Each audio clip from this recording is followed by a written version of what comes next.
서울에 있는 30평 아파트를 사려면 지난 5월 기준 32년 동안 월급을 한 푼도 안 쓰고 모아야 하는 것으로 나타났습니다. 최근 아파트 가격이 급등하는 가운데 정부가 세제 개편과 대출 관리 강화 등 부동산 시장 안정 대책을 내와야 한다는 요구가 나왔습니다. 신기혜 기자입니다. 우리나라 노동자들의 평균 임금으로 서울에 있는 30평짜리 아파트를 사려면 시간이 얼마나 필요할까?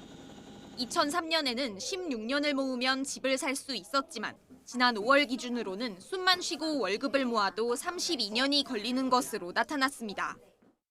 2003년 2월 노무현 정권 초반 3억 원이었던 서울 30평형 아파트 평균 시세는 윤석열 정권 말기였던 지난 5월 12.8억으로 4.3배 올랐는데 노동자 1년 평균 임금은 1,900만 원에서 4천만 원으로 2배 정도 오르는데 그쳤기 때문입니다.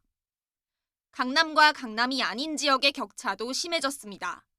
같은 기간 강남과 비강남 격차는 2억 6천만 원에서 22억 1천만 원으로 10배 늘어났습니다.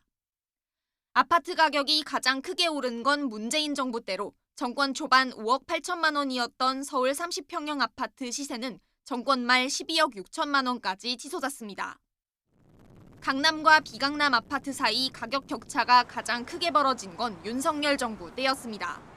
이런 이제 그 과정에서 아파트를 사고 팔면서 시세 차익을 막 이렇게 수억 원, 뭐 한 10억 가까운 시세 차익을 이제 이렇게 얻은 분들이 투기에 지금 나서고 있다는.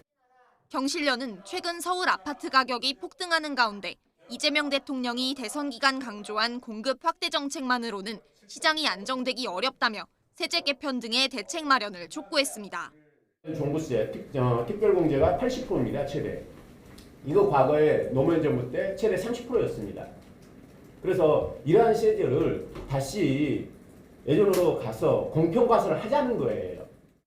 또 주택 수요에 직접적인 영향을 미치는 주택담보대출 기준을 엄격하게 적용하고 전세자금 대출을 단계적으로 축소하는 등 가계대출 관리를 강화해야 한다고 요구했습니다. YTN 신기혜입니다.